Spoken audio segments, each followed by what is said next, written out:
Salve galerinha, tudo bem? Vamos trabalhar agora a parte de agentes públicos. Vamos lá. Olha aqui, ó. Nós temos aqui o tema agentes públicos. Na questão 1, a banca Sebrasp cobra assim: acerca dos agentes públicos e das funções públicas, julguem os itens subsequentes. 1. Caso o ocupante exclusivamente de cargo em comissão seja exonerado sob o fundamento de ter praticado ato de improbidade administrativa, mas se comprove que ele não cometeu tal conduta, o ato de exoneração deverá ser anulado ante a teoria dos motivos determinantes, ainda que a exoneração não necessite de fundamentação. Correto, né, gente? Tá? Nesse caso, se ele foi... O correto, na verdade, seria aqui falar em destituição, né? Porque a improbidade administrativa resulta em pena de demissão. Se o cara ocupa cargo em comissão e, de repente, ele respondeu a um processo, né? E foi punido, aí a punição seria destituição. A questão não falou aqui que ele respondeu a um processo, né?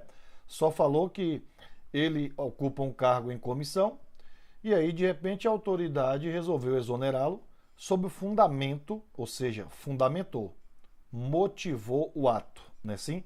De que ele cometeu improbidade, não é isso? Então, se houve uma motivação, a autoridade ela fica vinculada aos argumentos desta motivação. Porém, posteriormente comprovou que ele não cometeu tal conduta.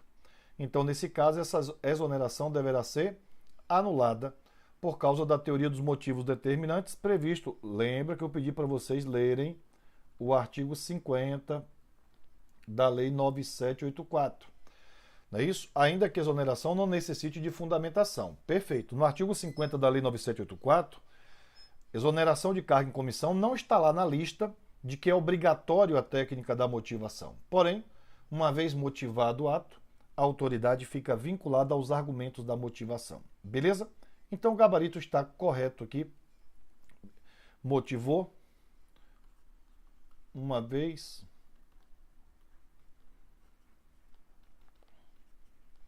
motivado o ato, a autoridade fica vinculada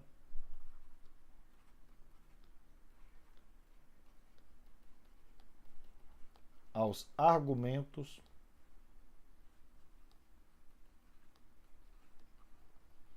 da motivação. Beleza? Vamos para a questão de número 2. Ele quer a opção correta. Letra A diz: a estabilidade é alcançada após decorrido 3 anos da posse. Não é da posse não, gente. É do exercício. Tá? Porque da posse para o exercício ainda tem prazo. Não é assim? O cara é nomeado, tem prazo para tomar posse, toma posse, tem prazo para entrar em exercício. Por exemplo, na Lei 8.112 diz que da nomeação para posse são 30 dias, da posse para o exercício 15. Então, tudo começa a contar a partir do momento que ele entra para o serviço. Aí ele coloca agora: hipótese que o servidor estável poderá perder o cargo em caso de sentença judicial. Aí botou a prescindível, dispensável, o trânsito em julgado. Não dispensa, não. Pode ser por processo administrativo, pode ser por sentença judicial transitada em julgado e pode ser também por insuficiência de desempenho. Então, o artigo 41, parágrafo 1º, também vai deixar o item errado. Tudo bem? Os 3 anos aqui está correto. B. A estabilidade é alcançada após decorrido 3 anos, certo, de efetivo exercício, e, entre outras hipóteses, o servidor estável poderá perder o cargo em caso de sentença judicial, de novo, ó, prescindível de trânsito julgado? Não, é imprescindível. Letra C. A estabilidade é alcançada após decorrido 2 anos, está errado, o prazo são 3 anos, e não é da posse, é do momento que ele entra em exercício. Letra D. A estabilidade é alcançada após decorrido 2 anos, errado. Do efetivo exercício, aqui estaria correto. E, entre outras hipóteses, o servidor estável poderá perder o cargo em sentença judicial imprescindível de trânsito em julgado. Aqui estaria correto também. Mas o prazo aí matou a questão. Letra E. A estabilidade é alcançada após 3 anos, correto. De efetivo exercício, correto. E, entre as hipóteses, o servidor estável poderá perder o cargo em sentença judicial imprescindível, o trânsito em julgado. Aí nós temos que marcar esse gabarito aqui. Então, nós temos aqui o artigo 41, que é muito cobrado em prova na Constituição Federal. São estáveis após 3 anos de efetivo exercício os servidores nomeados para cargo de provimento efetivo em virtude de concurso público. Parágrafo 1º. Servidor estável só perderá o cargo em virtude de sentença judicial transitada em julgado, mediante processo administrativo em que lhe assegure ampla defesa, mediante procedimento de avaliação periódica de desempenho na forma de lei complementar, assegurada a ampla defesa. Fechado? Então tá aí. Primeira a questão ficou a letra E como gabarito. 3. Caso haja extinção do cargo, o servidor estável deverá ser colocado em disponibilidade com remuneração proporcional ao tempo de serviço até o seu aproveitamento em outro cargo. Correto esse item, né, gente? Tá? Olha aqui, nós temos aqui, o artigo 41, parágrafo 3º, extinto o cargo ou declarada a sua desnecessidade, o servidor estável ficará em disponibilidade com remuneração proporcional ao tempo de serviço até o seu adequado aproveitamento em outro cargo. Então ele vai ficar em casa sem trabalhar, né, e recebendo proporcional ao tempo de serviço. Apareceu um novo cargo efetivo, ele sai da disponibilidade e passa a ser aproveitado neste novo cargo. Então, gabarito correto pelo artigo 41, parágrafo 3º da nossa Constituição. Olha a questão 4. Considerando as disposições constitucionais referente a cargos, empregos e funções públicas, ele quer a opção correta. Vamos lá. Letra A. Os citados cargos, empregos e funções são acessíveis aos brasileiros que preenchem os requisitos estabelecidos em lei, assim como os estrangeiros na forma da lei. Então aqui a gente vai ficar com a letra A. A gente vai usar aqui a leitura do artigo 37 da Constituição Federal, que diz, no inciso 1º, que os cargos, empregos e funções públicas são acessíveis aos brasileiros que preenchem os requisitos estabelecidos em lei, assim como aos estrangeiros na forma da lei.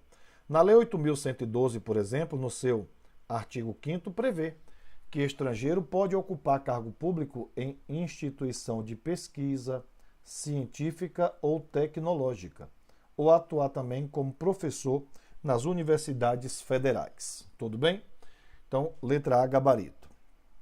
Letra B. A exigência de concurso público se aplica unicamente a cargos públicos de provimento efetivo. Não, aplica a cargo, mas também se aplica ao emprego público. Tá? Quem vai atuar em uma sociedade de economia mista ou em uma empresa pública vai ter que fazer concurso público também. Letra C. Concurso público, meio mais comum de acesso aos cargos públicos, tem prazo máximo de validade de 2 anos. Vedada a prorrogação? Vedada não. É permitida a prorrogação por igual período. Olha aqui a Constituição, artigo 37, inciso 2º. Investidura em cargo ou emprego público. Depende de aprovação prévia em concurso público, de provas ou de provas de títulos, de acordo com a natureza e a complexidade do cargo ou emprego, na forma prevista em lei, ressalvadas nomeações para cargo em comissão, declarada em lei, de livre nomeação e exoneração. Prazo de validade do concurso será de até 2 anos, prorrogável uma vez por igual período. Então a gente tem aqui, né, o artigo 37, inciso 2º, e aqui o artigo 37, inciso 3º, tá? Então pode ter prorrogação por igual período. D. É vedada a associação de servidores públicos civis? Errado, tá? É permitida, tá? Esse vedamento aqui, ó, não tem amparo no artigo 37. Letra E. As funções de confiança e os cargos em comissão são de livre nomeação pelos gestores e podem ser ocupados por pessoas não pertencentes aos quadros da administração pública. Errado, porque na função de confiança só pode ocupar quem é servidor efetivo, tá?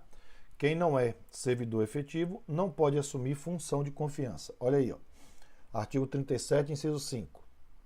As funções de confiança exercidas exclusivamente por servidores ocupantes de cargo efetivo e os cargos em comissão a serem preenchidos por servidores de carreira, nos casos, condições e percentuais mínimos previstos em lei, destinam-se apenas às atribuições de direção, chefia e assessoramento. Então nós temos aqui uma diferença clássica entre função de confiança e cargo em comissão. Vamos lá então. Galera, vai ficar assim, ó. Função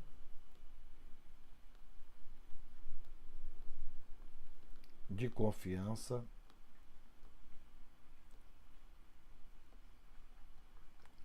cargo em comissão.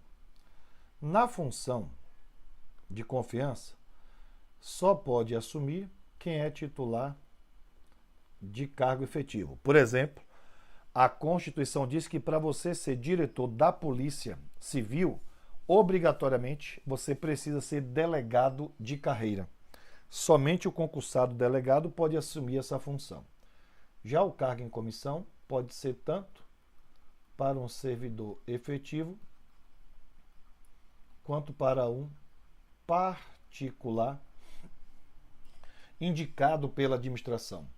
Então, para você ser assessor de um deputado, tanto faz você ser concursado ou uma pessoa que não tem nenhum vínculo com a administração. A outra diferença é que na função de confiança não tem nomeação. A Lei 8.112 diz que na função o cara vai ser designado e já entra em exercício. Não existe nomeação e posse, porque um dos pré-requisitos para ele assumir a função é que ele já seja titular de cargo efetivo. Já o cargo em comissão vai ter o ato de nomeação, vai ter o ato de posse, para só depois ele entrar em exercício. Beleza? A outra diferença é na hora de mandar embora. Na função de confiança, o cara não é exonerado, não. Ele vai ser, ó, dispensado da função. Já no cargo em comissão, ele vai ser exonerado da função. A dispensa pode acontecer em boletim interno, tá? Já a exoneração no diário oficial da administração, beleza? Então, galera, muito cuidado com essa diferença aí de função de confiança e cargo em comissão. Isso é muito, muito cobrado em prova. Avante.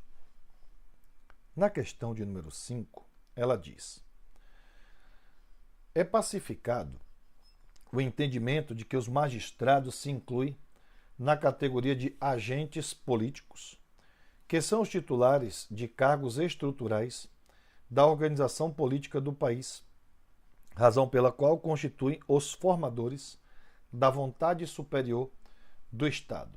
Eu vejo nessa questão dois erros. Primeiro, quando diz que é pacificado, tá? Esse entendimento, na visão doutrinária, não é pacificado, não. Porque tem doutrinador que entende que agente político seriam só aqueles titulares de mandato eletivo. O Supremo já tem entendimento de que a galera do judiciário, eles são agentes políticos, perfeito? Agora, o outro erro é dizer que os magistrados, eles são formadores da vontade superior do Estado. Aí não, tá? Porque quem vai formar a vontade superior do Estado é quem é eleito para isso. É o presidente da República, são os deputados e os senadores. Ele não forma a vontade superior, eles não definem as políticas públicas, gente. As políticas públicas são definidas no Poder Executivo e aprovadas aí pelo Poder Legislativo. Então, por isso, 2 erros. Agora, o Supremo Tribunal Federal, a gente vai botar uma observação, que o STF entende, tem julgado já do Supremo, tá? Que os magistrados são agentes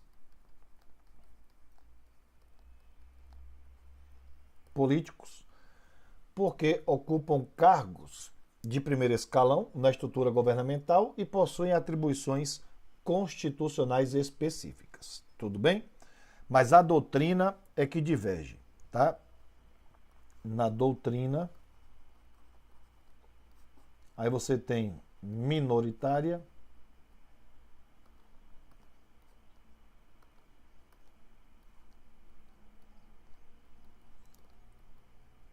entende que não, que eles não são agentes políticos. Já a corrente majoritária entende que sim.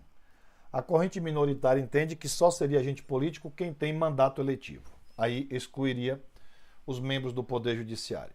Beleza? Questão 6. Servidor público titular de cargo efetivo poderá ser readaptado para o exercício de cargo cujas atribuições e responsabilidades sejam compatíveis com a limitação que tenha sofrido em sua capacidade física ou mental, enquanto permanecer em tal condição, desde que possua a habilitação e o nível de escolaridade exigidos para o cargo de destino, mantida a remuneração para o cargo de origem. Esse gabarito é certo. Ele transcreveu aqui, deixa eu pegar aqui, na Constituição Federal, tá? Deixa eu buscar aqui.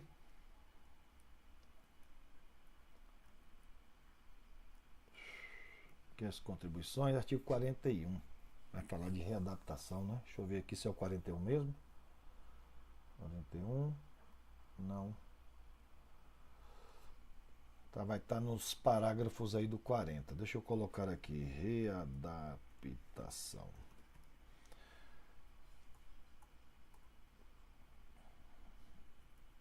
Readaptado. É o 13, ó. É o 4013.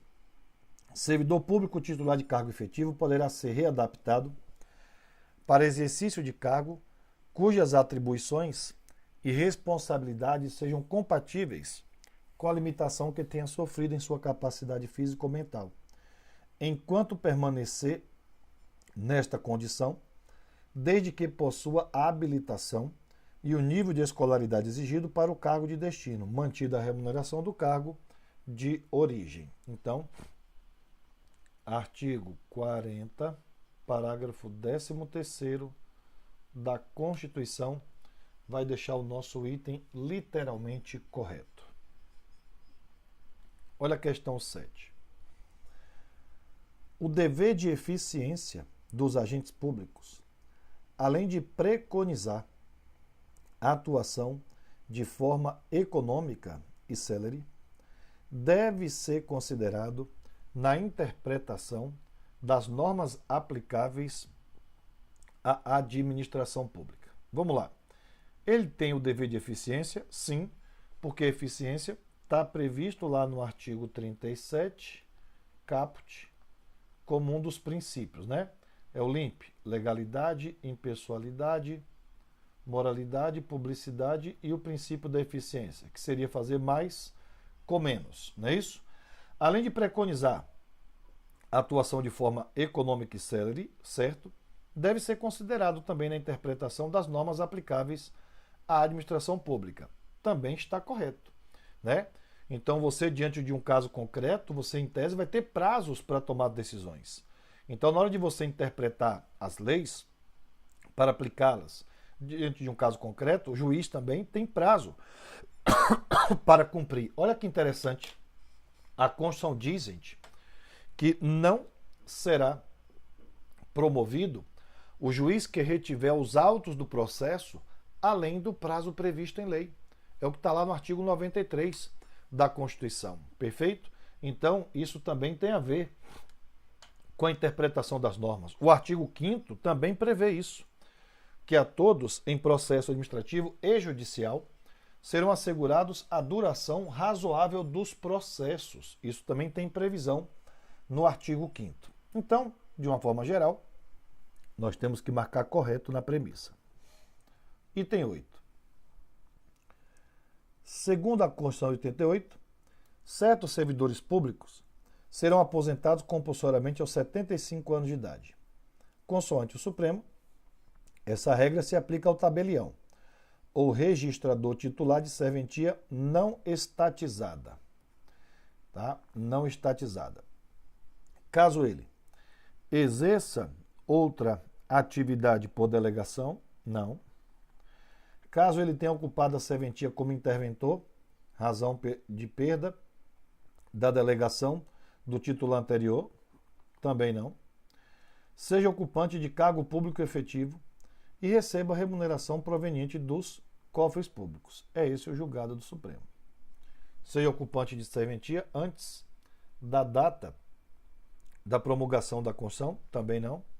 Não seja concursado, também não. Então, olha aí, ó. Letra C, gabarito.